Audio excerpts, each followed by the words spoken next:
Hola a todos. Vamos a retomar el tema de filo Nidaria, en donde recordamos que estamos hablando de 5 clases taxonómicas claramente diferentes. Recordamos que tenemos la clase Hydrozoa, la clase Xifozoa, la clase Staurozoa, Cubozoa y Anthozoa. Hasta el momento hemos podido trabajar las primeras 4 clases en nuestra actividad académica: Hydrozoa, Xifozoa, Staurozoa y Cubozoa. Y solamente nos queda faltando la clase Anthozoa. Como a manera de repaso, la clase Hydrozoa está constituida por los organismos conocidos como hidras, hidromedusas e hidrocorales. Recordemos que las características generales del grupo son que poseen una mesoglea acelular, tienen nidocitos solo en la epidermis, los gametos se desarrollan solamente en la epidermis, el ciclo de vida presenta tanto generaciones de medusas como una parte de su ciclo de vida está constituido por pólipos, o puede ser solo medusa o solo pólipos. Algunos organismos aún no han sido completamente descritos y solamente se les conoce su fase de medusa. Aquí tenemos el ejemplo de cuáles son algunos, pues cómo está constituido el cuerpo de una hidromedusa, un hidrozoo, y tiene las características básicas de un nidario: tiene una epidermis, una gastrodermis, una cavidad gastrovascular. Entre epidermis y gastrodermis tenemos la mesoglea. Tiene una boca con lóbulos orales. Hacia la parte interna de la umbrela tenemos las gónadas y los tentáculos que se desprenden del borde de la umbrela. Características importantes de este grupo es que en los tentáculos tiene unos discos adhesivos que no poseen ninguno de los otros grupos de nidarios. Estos discos adhesivos les sirven para atrapar de manera más eficiente sus presas. Y hacia la parte del borde de la umbrela hay una introgresión de su estructura que constituye lo que se conoce como el velo. Ese velo es una característica única que presentan las hidromedusas. Por otro lado, hay que destacar que tenemos entonces en su ciclo de vida una fase de medusa y una fase de pólipos. Existen las dos partes, los dos tipos de estilo de vida en el ciclo de vida de estos organismos. Hay en la parte de la estructuración de los pólipos hay dos tipos de estructuras dentro de los pólipos. Uno que es el gonangio, que se encarga de realizar el proceso reproductivo de los hidrozoos, en donde a partir de estos gonangios se encuentran las medusas que van a ir siendo generadas para poder entregarlas al ambiente en el proceso reproductivo. Es un tipo de reproducción asexual. Y también tenemos los hidrantes, que son partes del pólipo que están encargados de realizar la captura del alimento. Se encargan de capturar partículas del plancton, organismos planctónicos, para poder nutrir toda la estructura del pólipo. Yo quería inicialmente mostrarles este video en donde se muestra la formación de pólipos de tipo reproductivo que presenta una especie de hidrozoo cuyo nombre científico ustedes lo han mencionado ahí en el grupo, que es Rhicopsis nutricula. Rhicopsis nutricula es una especie de hidrozoo que se considera que es inmortal, entre comillas, porque la inmortalidad pues no existe realmente, porque si un individuo llega a ser consumido en su totalidad por otro organismo, por un método de depredación, pues sin lugar a dudas el individuo muere. Lo que pasa es que es una especie que puede llegar a revertir su ciclo de vida. Después de ser adulto puede volver a ser un juvenil.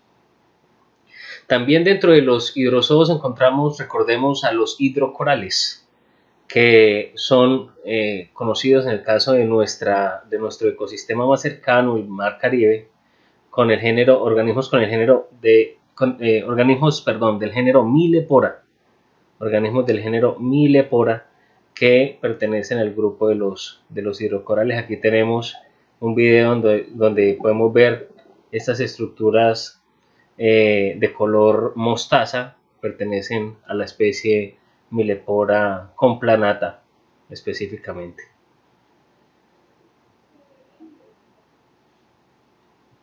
Dentro de los hexifozoos encontramos las medusas mal llamadas verdaderas, las más grandes del grupo. Presentan un manubrio con 4 a 8 brazos orales, tienen nematocistos, tentáculos, nematocistos en los tentáculos, en el manubrio y en la superficie de la umbrela. Tienen una mesoglea gruesa, gelatinosa y fibrosa con células ameboides. Aquí encontramos las medusas más famosas, más representativas del grupo de los cnidarios, son las famosas medusas de gran tamaño como las que podemos ver aquí.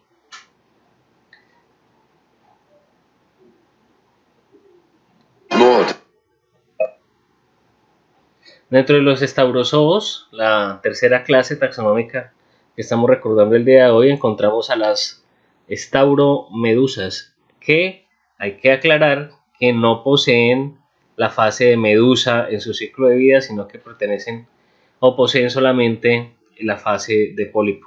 La parte superior del pólipo tiene 8 extensiones conocidas como brazos, que cada una de ellas se subdivide en un racimo de tentáculos, todos ellos alrededor de la boca por donde ingresa el alimento.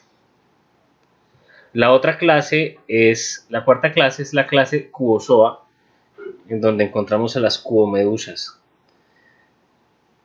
Organismos bastante interesantes porque la forma de su cuerpo, al realizar una sección transversal, aparenta tener una forma cuadrada. La umbrela es casi cúbica y normalmente puede medir de 2 a 3 centímetros, sin embargo algunas especies pueden alcanzar 25 centímetros. Cada esquina del borde de la umbrela lleva de 1 a 4, de 1 a varios tentáculos que pueden ser de varios metros de largo en algunos individuos. La base de cada tentáculo es aplanada, una estructura conocida como pedalia, y los órganos sensoriales se conocen como ropalia, de manera similar a cómo están estructurados en hexifozoos. Llevan ocelos y estatocistos que se encuentran a lo largo del borde de los lados de la umbrela y les sirven tanto para la fotorrecepción como para el equilibrio. Aquí tenemos imágenes de algunos cubozoos para que ustedes puedan ver la forma cúbica de su umbrela y la estructura aplanada que está soportando cada uno de los tentáculos que tienen estos animales. Esta estructura aplanada se conoce como ropalia, y en la parte del borde de la umbrela que no incluye ropalia no incluye pedalia, se encuentra la ropalia. Ahora llegamos a la clase Anthozoa. La clase Anthozoa tiene este nombre debido al parecido que tienen estos animales con algunas flores de plantas. Anto significa flor, zoa significa animal, entonces significa como los animales flores. Sin duda, hoy tenemos muy claro que estos organismos no son flores, que son organismos animales y pertenecen a un grupo bastante diferente al de las plantas con flores. Los pólipos de estos organismos son individuales o pueden ser, como en muchos casos, pólipos que se organizan en colonias.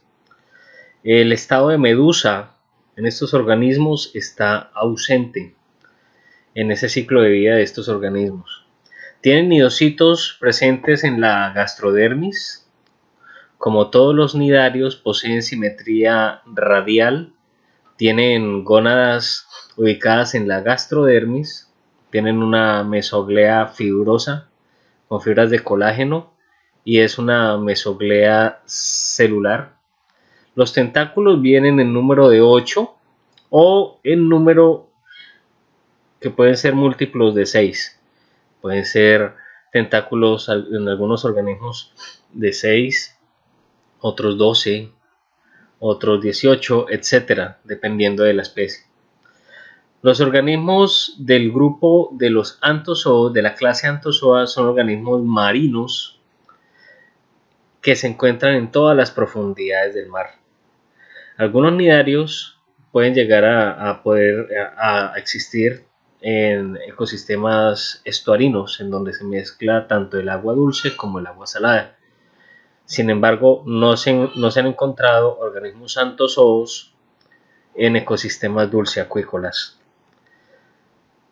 Los anthozoos están representados por organismos famosos para todos nosotros como las anémonas de mar o los corales duros, los corales blandos, pero también encontramos allí en este grupo organismos como las anémonas coloniales, las anémonas tubo, los coralimorfarios y similares.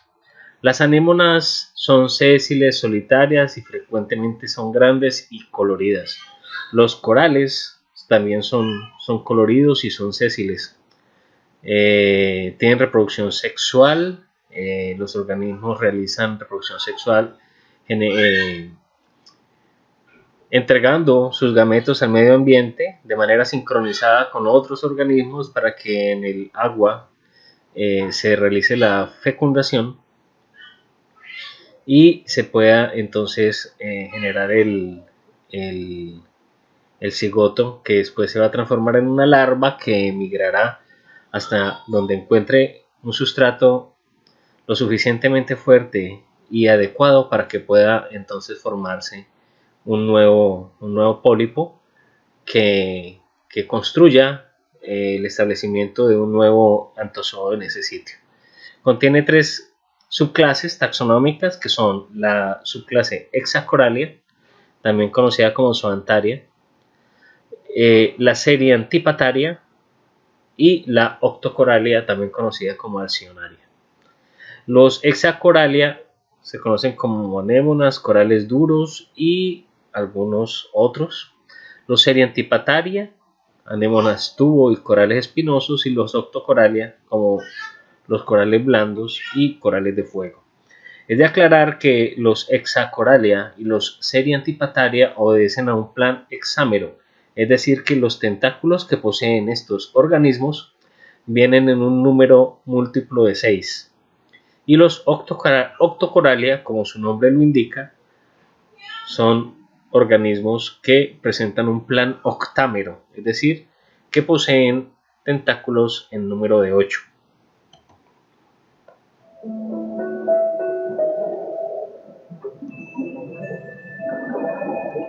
I am coral. Some people think I'm just a rock, when in fact I'm the largest thing alive on this planet.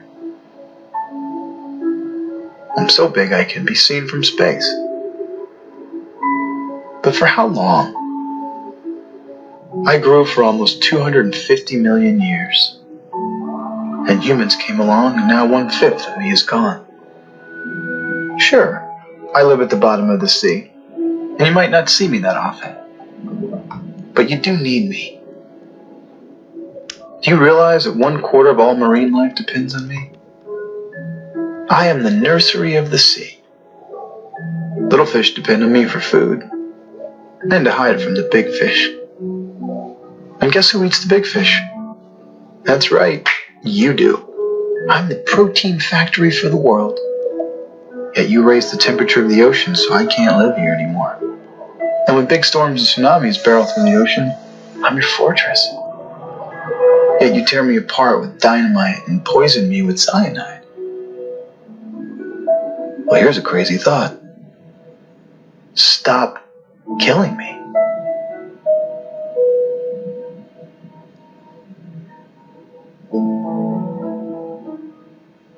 Este es un video de conservación internacional en donde nos muestran la importancia que tienen los corales como representantes de los anthozoos en la estructuración de arrecifes de coral y la importancia de los arrecifes de coral para el establecimiento de otras especies marinas que sirven para poder mantener en equilibrio las redes tróficas que finalmente permiten que organismos que viven alejados del arrecife de coral puedan tener su suministro nutricional a partir de los organismos que se crían allí.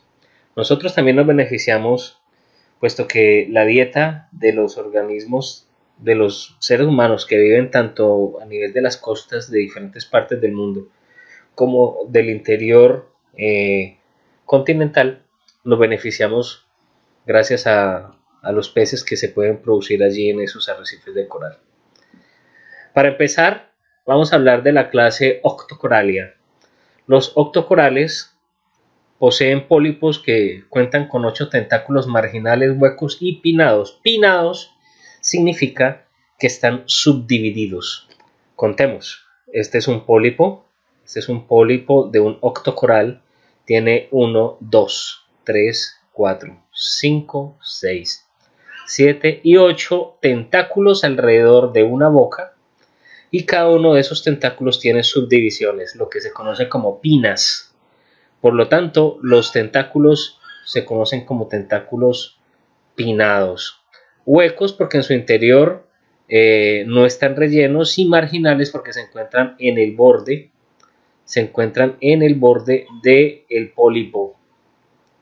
Aquí tenemos algunos representantes de octocorales, como estos corales coloridos, en donde podemos ver en color blanco cada uno de los pólipos que este coral posee. Recuerden que son coloniales, es decir, que este es un organismo constituido, que es colonial, constituido por cientos de pólipos que se han generado de manera clonal. Cada uno de estos pólipos es un clon del otro. Por lo tanto, en el caso de los corales, estos organismos coloniales se consideran todo el coral como un solo organismo. Aquí tenemos entonces también ejemplos de octocorales. Fíjense que se sigue manteniendo el plano octámero. 1, 2, 3, 4, 5, 6, 7 y 8 tentáculos pinnados. Ahí se alcanzan a ver las pinnas. Y aquí tenemos las plumas de mar. Y también tenemos acá, sobre cada una de estas ramificaciones de estas plumas de mar, encontramos los pólipos de la colonia. También tenemos como representantes de los octocorales a los abanicos de mar. Son del género Gorgonia y se encuentran de manera muy abundante en arrecifes de coral con muy buena salud.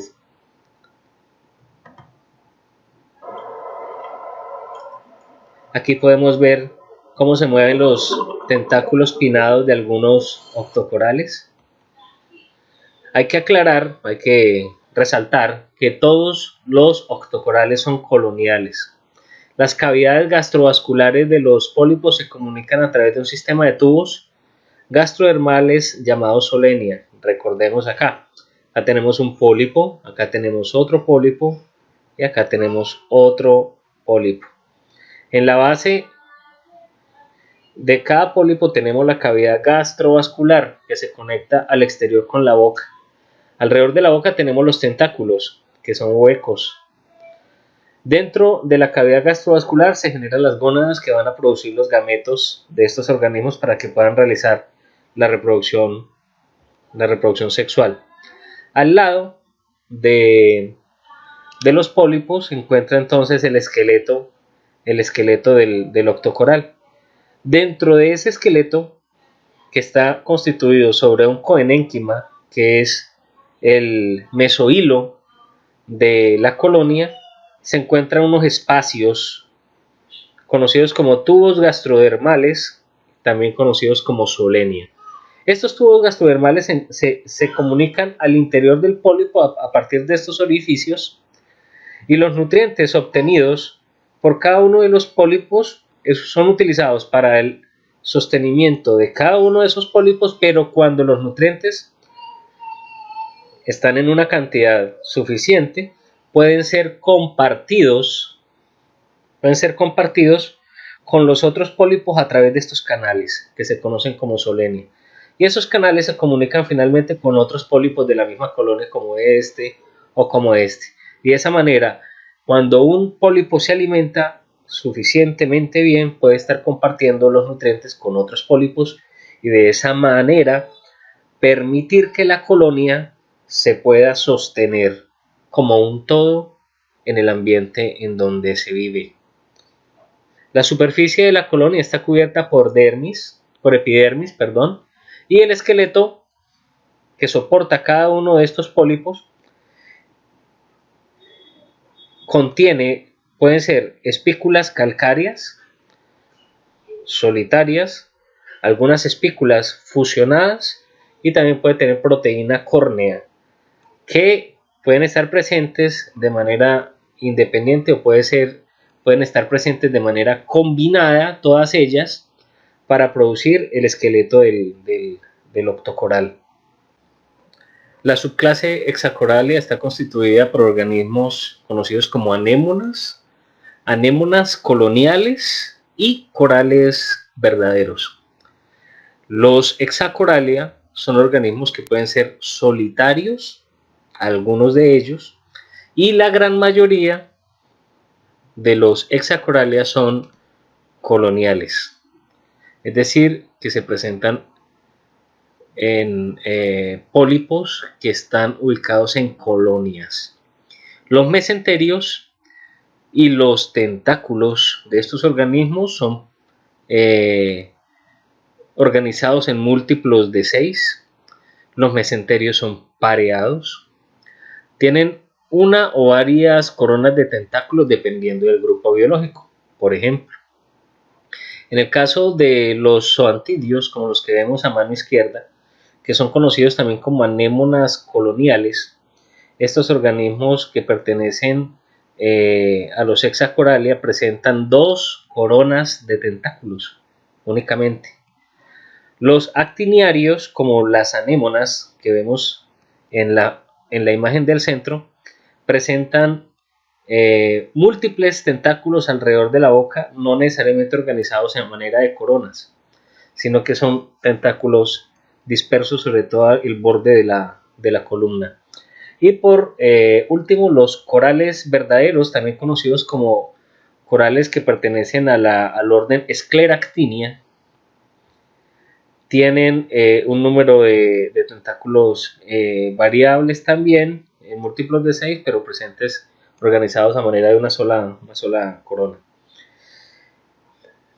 Todos ellos se caracterizan por presentar zooxantelas endosimbiontes, un tema que ya nosotros habíamos trabajado cuando estamos trabajando dinoflagelados dentro de los protozoos. Observábamos cómo algunos de los dinoflagelados, como Symbiodinium, presentaban la característica de vivir dentro de la pared del cuerpo de nidarios, realizando endosimbiosis, en donde el nidario le proporciona un sitio en donde vivir y el endosimbionte, la zooxantela, le proporciona alimento a partir de la fotosíntesis que ella realiza.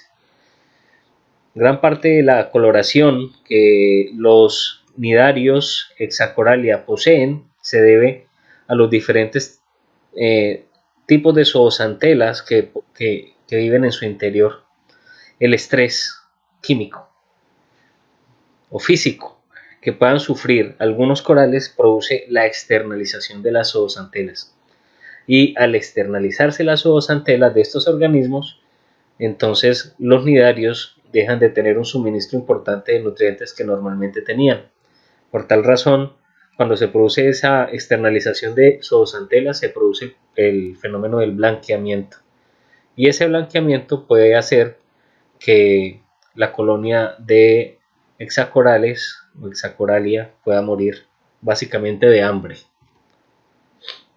Las anémonas, que pertenecen al orden Actiniaria, se caracterizan por tener colores muy vivos, una gran cantidad de tentáculos, presentan solamente la fase de pólipo en su ciclo de vida, no presentan fase de medusa. Ellos realizan, como todos los hexacoralia, una reproducción sexual que que consiste en la generación de gametos en la cavidad gastrovascular de sus pólipos, para que en un momento determinado del año puedan ser externalizados al ambiente de manera simultánea con los gametos de otros pólipos, y se pueda entonces realizar la reproducción sexual y la formación de cigotos en el ambiente. De ahí sale una larva que viaja hasta que encuentra un sustrato propicio en donde establecerse y vuelve y forma entonces el pólipo que va a desarrollarse hasta nuevamente madurar sexualmente y volver a realizar el proceso de reproducción. Esta parte externa de la anémona se conoce como columna. Está diseñada con diferentes estructuras y colores que son típicas de cada una de las especies. Hacia la parte superior de la columna salen los tentáculos que se encuentran alrededor de la boca, que se encuentra en la parte superior. Las anémonas se fijan al sustrato a través de este músculo que se llama disco pedeo o disco pedal, que le sirve para anclarse a ese sustrato. Hay anémonas de diferentes colores, diferentes formas. Hay una gran diversidad de estos organismos.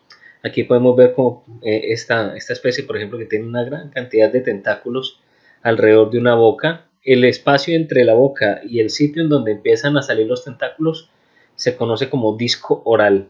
Disco oral, boca, tentáculos. Esto es una anémona vista desde la parte superior. Algunas anémonas se pueden fijar a sustratos duros como conchas, que pueden ser a su vez utilizadas tanto por los moluscos que generan las conchas como por crustáceos que ocupan esas conchas cuando los moluscos han muerto, y allí pueden seguir funcionando.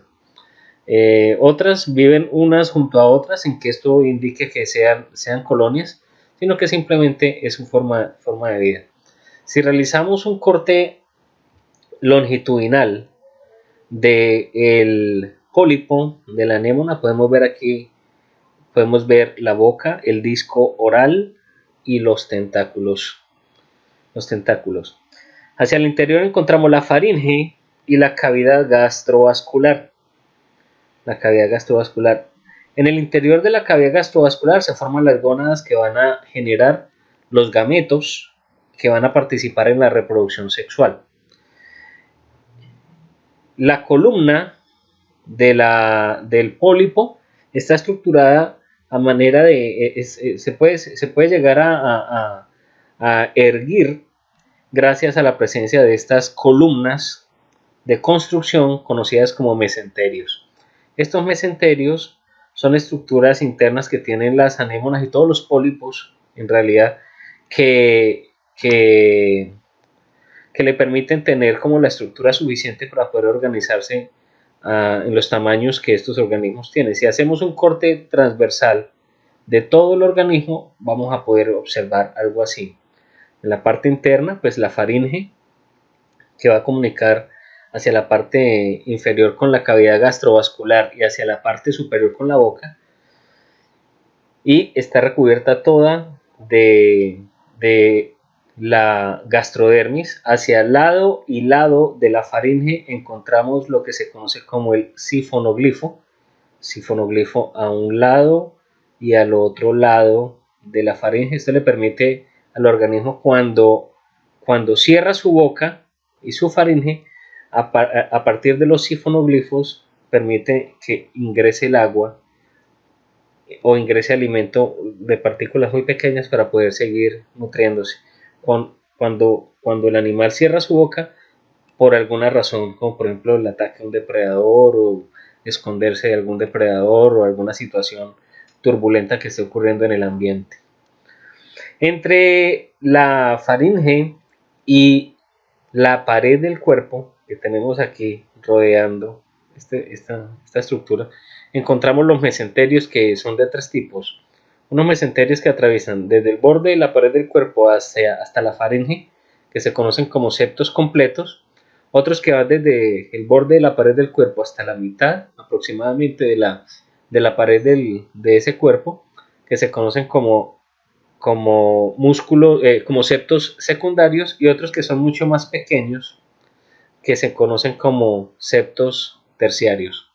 Todos ellos participan en la estructuración de las columnas del, del pólipo de la anémona, así como de los pólipos de las anémonas coloniales y también de los pólipos de los corales. Aquí vemos el ejemplo típico del pez payaso viviendo en medio de los tentáculos de algunas especies de anémonas. Aquí podemos ver a partir de una cámara, de un video acelerado de cómo las anémonas con sus tentáculos van capturando alimento y lo van llevando a la boca para que ese alimento pueda ser procesado para poder obtener los nutrientes a partir de ese material.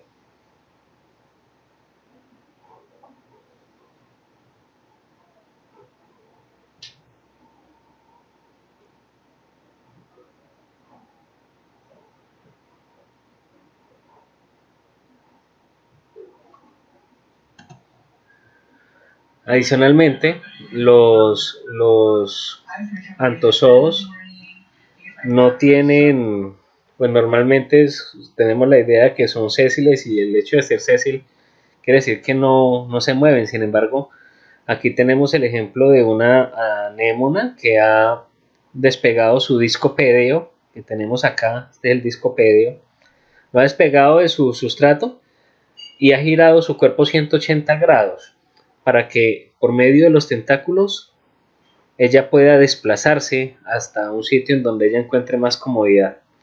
Ellos tienen la ventaja de hacer esa movilización, y lo hacen de manera esporádica, solamente cuando las condiciones ambientales no son favorables para ellos. Entonces necesitan cambiar de sitio, como por ejemplo para capturar con más probabilidad el alimento, o para encontrar un sitio en donde el ambiente les favorezca mucho más. Esta situación la pueden presentar las anémonas solitarias, pero no la realizan las anémonas coloniales, ni lo hacen los corales escleractinios. Corales verdaderos, orden Scleractinia. Lo que podemos ver acá en la imagen es una foto de cómo están estructurados los pólipos de estos corales, uno al lado del otro. Esto es un pólipo, esto es otro pólipo, y cada uno de estos es un pólipo. Los pólipos son blandos, como el cuerpo de todos los nidarios.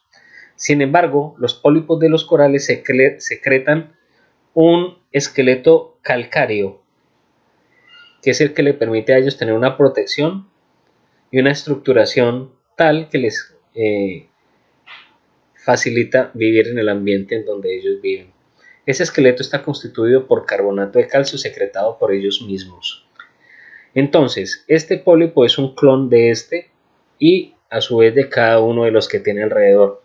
Son de reproducción clonal mientras están en la colonia, mientras la colonia está creciendo. Sin embargo, estos organismos pueden llegar a realizar procesos de reproducción sexual, generando en su interior gametos tanto masculinos como femeninos, que al estar en el ambiente pueden formar cigotos con gametos de otras colonias de la misma especie de coral, para que se formen posteriormente larvas que van a colonizar nuevos sitios cerca o lejos de donde estos organismos están. En algunos casos, la formación de cigotos se da de manera interespecífica, es decir, que los gametos de una especie de coral se fusionan con gametos de otra especie de coral, formando de esa manera cigotos que contienen material genético de dos especies distintas, lo que se conoce como híbrido. Algunas especies producen híbridos, y los híbridos realmente pueden persistir en el ambiente. como es el caso de algunos híbridos que se forman en hidrocorales y también en algunos corales escleractíneos. Sin embargo, la hibridización en biología no tiene tan buenos resultados a largo plazo, porque generalmente estos híbridos no pueden tener la capacidad reproductiva que tiene cada una de las especies que han generado el híbrido. Sin embargo, pues ahora no vamos a estar hablando de eso, vamos a concentrarnos acá en corales escleractíneos. Cada uno de estos espacios es un espacio único para cada uno de los pólipos, y los pólipos de los corales generalmente los vemos durante el día así como están en esta imagen. Sin embargo, por la noche estos pólipos tienen la capacidad de salir de ese esqueleto calcáreo y realizar todos los procesos de captura de alimento, de reproducción y de interacción entre ellos normalmente.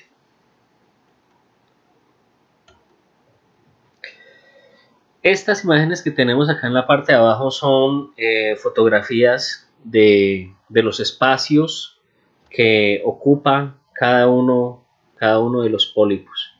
Cada uno de los espacios que vemos acá de manera redondeada son los espacios que está ocupando el pólipo.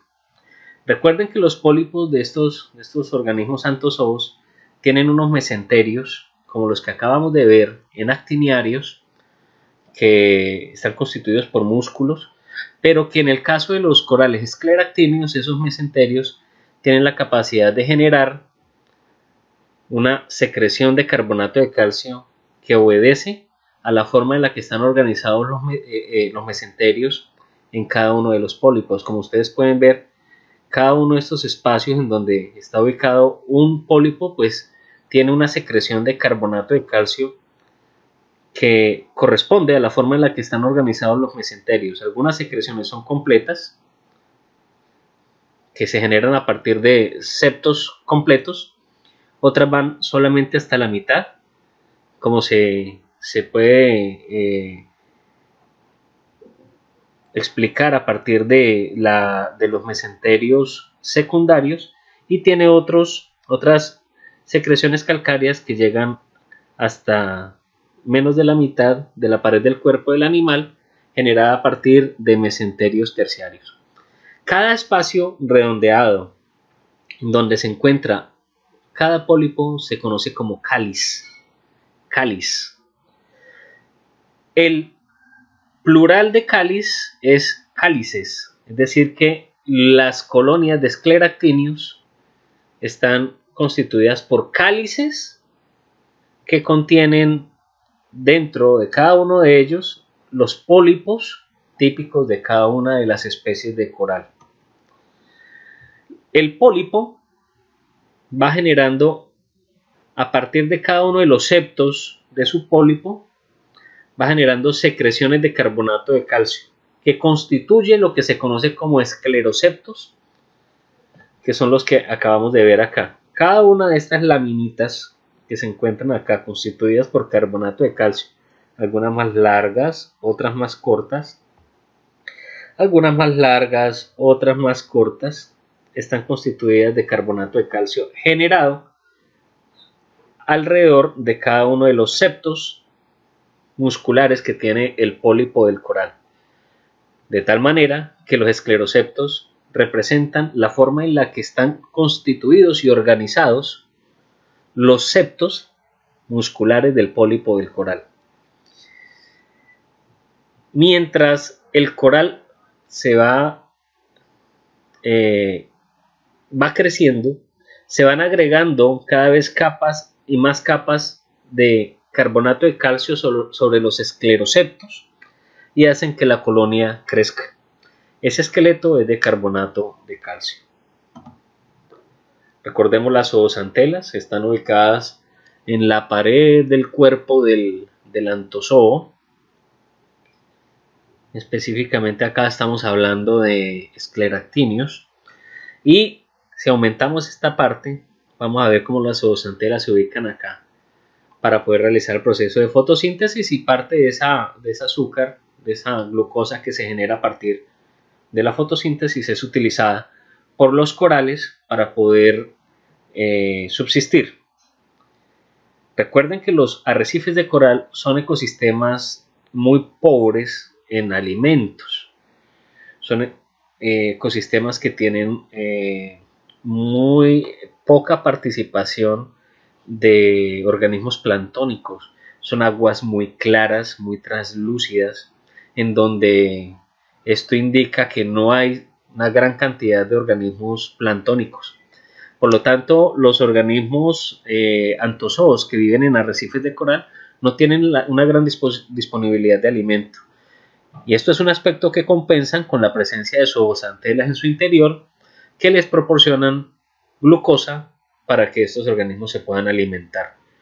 Por lo tanto, cuando las zooxantelas salen del nidario, producto de algún estrés físico o químico, como por ejemplo la acidificación del océano, el calentamiento de las aguas o la presencia de algunos químicos fuertes que puedan causar ese estrés, pues entonces el nidario se queda con la ausencia de los nutrientes que le pueden proporcionar las zooxantelas y puede morir de hambre. Aquí vamos a ver un video que he encontrado en la página BioQuest Studios, que nos muestra algunas imágenes bastante interesantes de cómo están organizados esos organismos en el ambiente. Mira, aquí podemos ver, por ejemplo, un coral con los cálices que muestran los pólipos saliendo de los cálices. Ese es un pólipo de coral.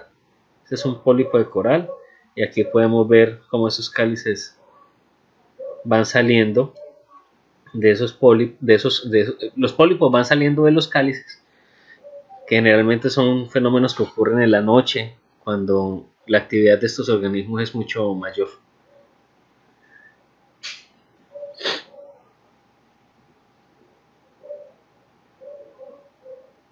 Aquí vemos como la boca de un pólipo se puede cerrar y abrir dependiendo de las circunstancias en las que se encuentre el animal en un momento determinado. Aquí también podemos ver tentáculos, los tentáculos y la boca de los organismos.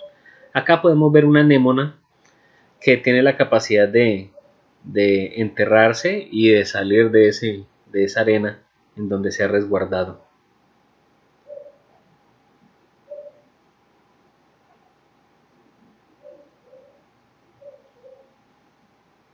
Allá en el fondo podemos ver la boca de un nidario. Aquí podemos ver también un pólipo de un nidario que está abriéndose al ambiente, exponiendo sus tentáculos. Aquí se puede ver la boca. Y esto es algo adicional, que es el ósculo de una esponja, para que ustedes vean que también son estructuras dinámicas, móviles, que se adaptan a las condiciones del ambiente. Dependiendo de cómo estén las corrientes, dependiendo de cómo estén las circunstancias del ambiente, las esponjas también se pueden mover. Esto es ya algo adicional, un poco para recordar el tema que ya vimos de poríferos.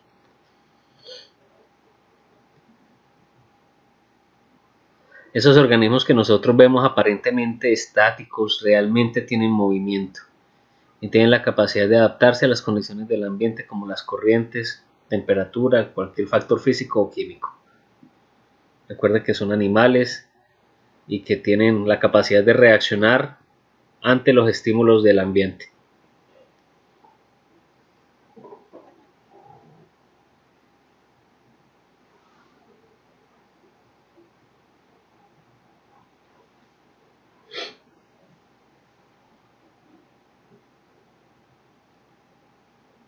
Estos son zoantidios, miren los que les estaba comentando. Estos son anémonas coloniales que viven también en ecosistemas de arrecife de coral y de ecosistemas someros.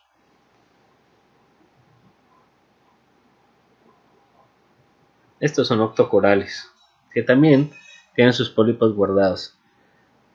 Estos son los pedicelarios y piezas ambulacrales de algunos erizos. Listo. Esto es de BioQuest Studios. y nos invitan a cuidar la Gran Barrera de Coral.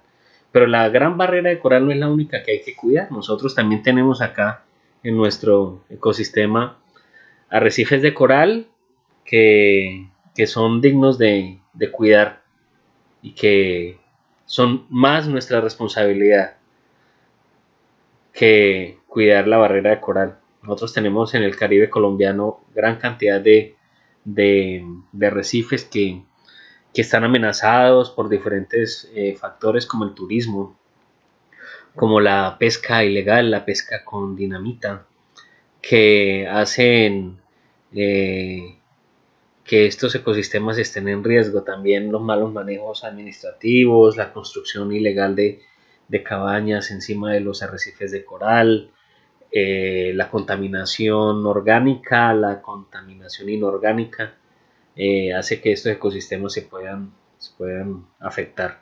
Aquí tenemos un ejemplo de una especie de coral conocida como coral cerebro del género Diploria. Esta especie presenta una serie de curvaturas en su esqueleto que hacen parecer que fuera un cerebro. Por esa razón se conocen como coral cerebro. Si ustedes posiblemente lo logren, alcanzan a observar en medio de las curvaturas que tiene esta especie de coral, se encuentran unas protuberancias blancas minúsculas. Esas protuberancias son los pólipos, los tentáculos de los pólipos de ese coral. Esos son los pólipos, viven ahí, en medio de esas curvaturas. Aquí vemos una imagen un poco más ampliada, como esas especies conocidas como coral cerebro, tienen los pólipos allí, en medio de esas curvaturas, y aquí tenemos entonces los tentáculos de esos pólipos.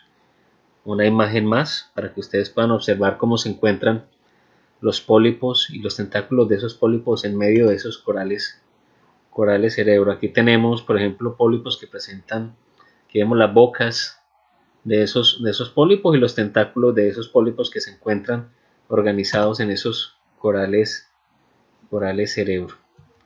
Hay que recordar que los corales hacen parte de los ecosistemas conocidos como arrecifes de coral, y que los arrecifes de coral pueden llegar a formar lo que se conoce como barrera, las barreras de coral. Aquí vemos, por ejemplo, una foto aérea de la Gran Barrera de Coral australiana, y aquí tenemos una vista de cómo funciona la barrera de coral. Aquí tenemos la playa, y entre la playa y la cresta del arrecife encontramos una zona que se llama laguna, la laguna. Aquí tenemos la parte trasera del arrecife, aquí el frente del arrecife. Nos indica aquí, digamos, la presencia de varios aspectos. Aquí en la laguna se pueden encontrar una gran cantidad de pastos marinos con la presencia de muchas especies de coral, y es un ecosistema que como laguna se comporta de manera muy diferente a cómo se organiza la parte por fuera de la cresta de esa barrera. Aquí son aguas calmadas, en donde viven ciertas especies en ciertos estados de su ciclo de vida, y el oleaje fuerte que hay en el océano, al impactar sobre la cresta del arrecife, disminuye la fuerza con que las olas impactan, y de esa manera entonces la energía del oleaje que llega a la laguna y a las playas pues disminuye. Esto es una gran protección, como por ejemplo para la presencia de tsunamis, la presencia de oleajes fuertes que puedan afectar o erosionar las playas de diferentes partes del mundo en donde se encuentran los arrecifes de coral. Más adelante les voy a mostrar unos videos de cómo se puede ver una barrera de coral a partir de unas imágenes aéreas que fueron suministradas por un fotógrafo de Santa Marta que se llama Santiago Estrada, y que participó en la expedición Seaflower 2018, en donde yo también tuve la oportunidad de participar. Aquí vemos, por ejemplo, las barreras, aquí vemos la isla Tintipán y la presencia de arrecifes de coral alrededor de esa isla. también.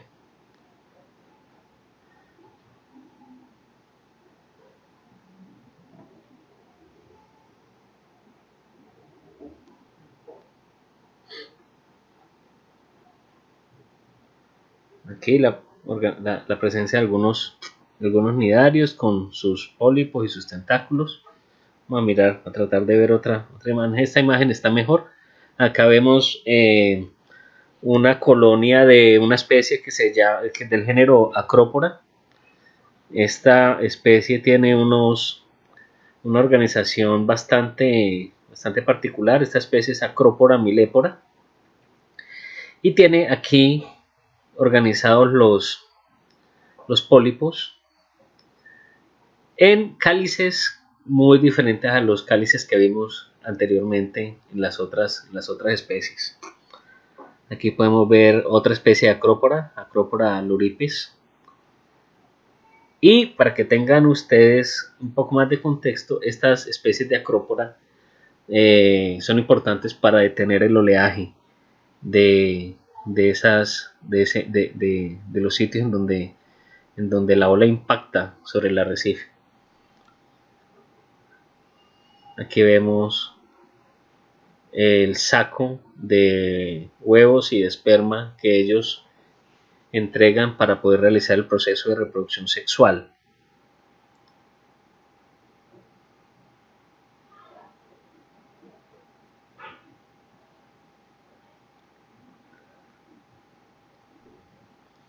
Los eventos de reproducción sexual en los nidarios, en los corales específicamente, son bastante estrictos. Ocurren muy pocas veces en el año. Algunas especies lo hacen solamente una vez en el año, en un día específico del año, bajo una fase especial de la luna y en una hora específica de la noche. Así que las especies que tienen esta característica pues van a tener una reproducción bastante limitada, porque los factores ambientales pues las pueden hacer que en algunos años esas reproducciones no se den y eso puede afectar las poblaciones en el tiempo. Aquí vemos como los sacos de gametos son entregados al ambiente y se van a fusionar después esos gametos con otros gametos de otros organismos, de otros individuos de la misma especie para formar cigotos. Y esos cigotos van a formar larvas que van a migrar hasta establecerse en lo posible en sustratos adecuados. Los sustratos que ellos prefieren son algas coralinas, algas calcáreas que son duras y sobre las cuales las larvas de los corales encuentran un beneficio para poderse establecer y formar finalmente las colonias que se van a generar posteriormente.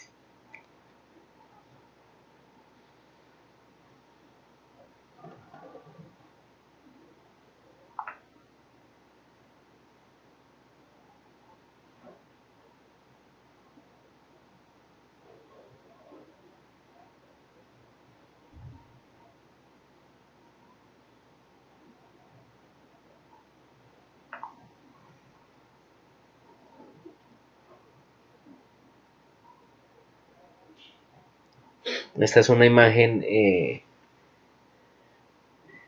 describe cómo se da el proceso de reproducción en los corales, la liberación de los gametos de huevos y esperma al mar para que se pueda dar la reproducción sexual. Esta es una producción generada por una entidad colombiana que es Ecomares y Ecoral, que se encargan de hacer investigación sobre la reproducción sexual de los corales acá en Colombia. Son profesionales que tienen una gran experiencia en procesos de reproducción, tienen ya definido cuáles son las fechas y las horas en las que ciertas especies de corales realizan la reproducción sexual, y entonces hacen también campañas en el Caribe para que buzos de diferentes partes puedan realizar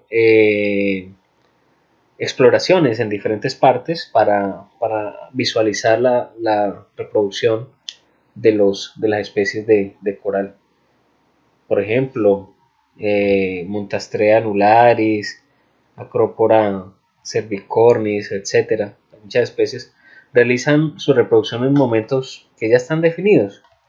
Por ejemplo, el primer día de luna llena de octubre, o el primer día de luna nueva de septiembre, por decir algo. Ya está determinado que esos días son los días en los que va a haber reproducción, y saben muy bien que a las 10 de la noche, por ejemplo, es que empiezan a salir los sacos de huevos y esperma, y entonces las personas en diferentes partes del Caribe hacen buceos para poder reportar esa reproducción, y de esa manera se pueda saber con más detalle los aspectos reproductivos de esas especies. Por último, aquí tenemos la subclase Seriantipataria, en donde tenemos el orden Antipataria, conocidos como corales negros por el color de sus esqueletos, la simetría hexameral de su estructura anatómica. Recuerden que Seriantipataria junto con Hexacoralia pertenecen a los dos organismos que poseen plan hexámero, es decir, tentáculos a partir de múltiplos de 6 o con múltiplos de 6. Su aspecto recuerda a un arbusto, sus tejidos vivos son intensamente brillantes, viven a gran profundidad y no son muy comunes para nosotros en los ecosistemas. Aquí tenemos la distribución global de los corales, manglares y pastos marinos en diversas partes del mundo. Aquí tenemos la distribución de los corales. Recuerden que los más famosos son los que se encuentran acá en Australia, con la gran barrera coral que se encuentra a este nivel, en Indonesia. Pero también tenemos arrecifes de coral en el Pacífico. Tenemos acá en el sur de India, sur de China, en Japón, cerca de Madagascar. Aquí tenemos al occidente de África, y aquí, con lo que nos respecta, lo que nos importa a nosotros, inmediatamente por nuestro contexto, está en el Caribe. En el Caribe tenemos una diversidad media de especies de coral, pero que son importantísimas para el sostenimiento de las diferentes especies que dependen de esos arrecifes de coral. Aquí tenemos también la distribución de manglares, que es mucho más amplia, y tenemos aquí la distribución de pastos marinos, que es otro ecosistema del cual en algún momento podemos hablar también. Aquí tenemos la distribución de otra imagen diferente de la distribución de los arrecifes de coral en diferentes partes del mundo. Pues mucho. Y aquí tenemos la forma de cómo se puede observar el blanqueamiento coralino, gracias a la acción de estrés tanto físico como químico, que hace que las zooxantelas de los pólipos del coral salgan y causen ese blanqueamiento. Muy bien.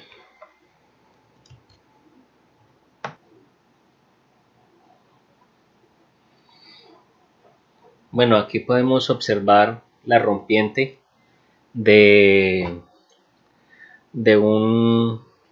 oleaje sobre una cresta de un arrecife de coral. Aquí podemos observar los corales, se pueden observar acá estas coloraciones oscuras. Todo esto es coral al lado y lado de la rompiente, y se ve como el oleaje fuerte que llega pierde fuerza al impactar sobre la cresta del arrecife. Esa es una de las importancias que tienen los arrecifes de coral para los ecosistemas, porque se forma la laguna una vez la ola pierde la fuerza. Acá podemos ver cómo el arrecife de coral en la cresta de ese arrecife forma una barrera que hace que el oleaje, que podemos ver a mano izquierda, se diluye, pierde la fuerza y forma lo que a la derecha podemos observar que es la laguna. Esto se da gracias a los corales, gracias a las barreras de coral. Esta imagen fue tomada en el Cayo Albuquerque, en el Caribe colombiano, al sur de San Andrés, de la isla de San Andrés.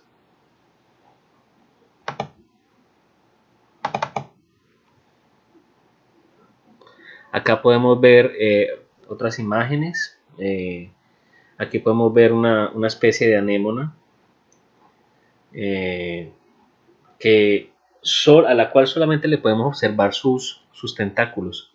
Todas estas estructuras que vemos acá hacen parte son los tentáculos de esta especie. Aquí vamos a poder ver otra especie.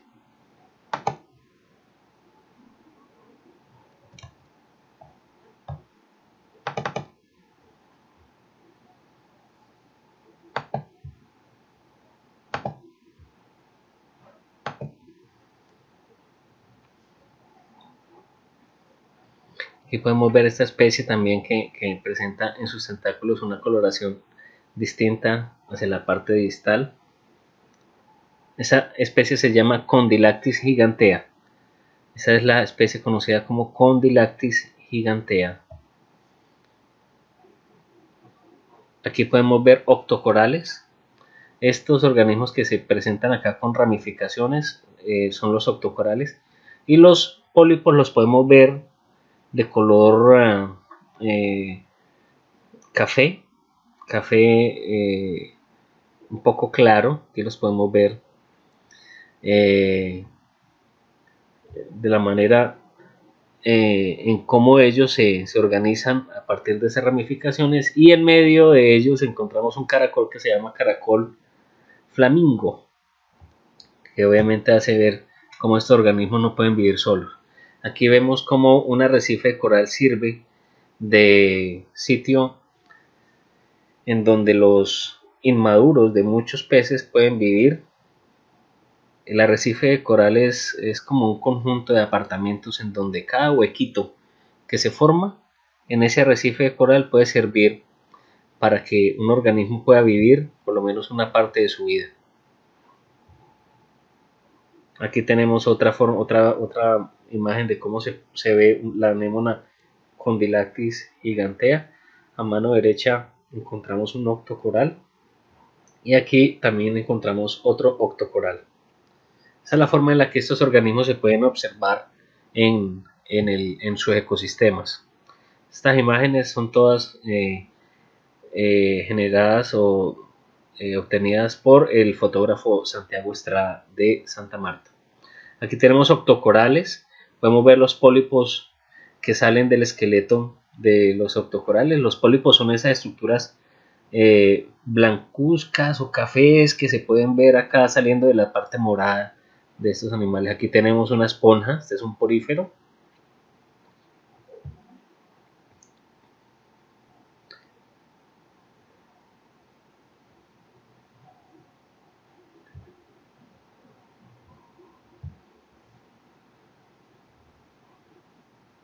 Acá tenemos entonces especies de coral escleractíneo. Aquí tenemos un coral cerebro. Esta es una Diploria strigosa. Su nombre científico es Diploria strigosa. Acá tenemos un octocoral a mano izquierda, octocorales a mano derecha y un coral escleractíneo en todo el centro. Como lo acabamos de ver, ustedes saben que en el medio de estas crestas y estas curvas, estas estructuras meandroides, se encuentran los pólipos del coral. Acá vemos también la importancia de los arrecifes de coral para el establecimiento de muchas especies de animales, dentro de los que se encuentran los peces, que encuentran en los arrecifes de coral el refugio para poder ellos vivir. Acá tenemos también octocorales a mano izquierda. Estos son octocorales. Aquí tenemos corales escleractíneos que viven en conjunto en cada uno de los arrecifes de coral en donde ellos se establecen. Una imagen más de octocorales. Estos octocorales que son ramificados, que ustedes pueden ver ahí los pólipos de ellos. Los pólipos son esas estructuras blandas que salen de las ramificaciones, son las estructuras que le dan el color gris o crema, como ustedes lo quieran ver. Y específicamente estas especies que estamos viendo acá son del género Pseudopterogorgia y son de la especie Pseudopterogorgia americana. Aquí tenemos anémonas colectadas en el Golfo de Morrosquillo. Aquí podemos ver los tentáculos, el disco oral, la boca. Esta especie presenta unos tentáculos con una coloración bastante específica. Aquí tenemos otras especies de anémonas. Podemos ver sus tentáculos, su columna, su disco oral.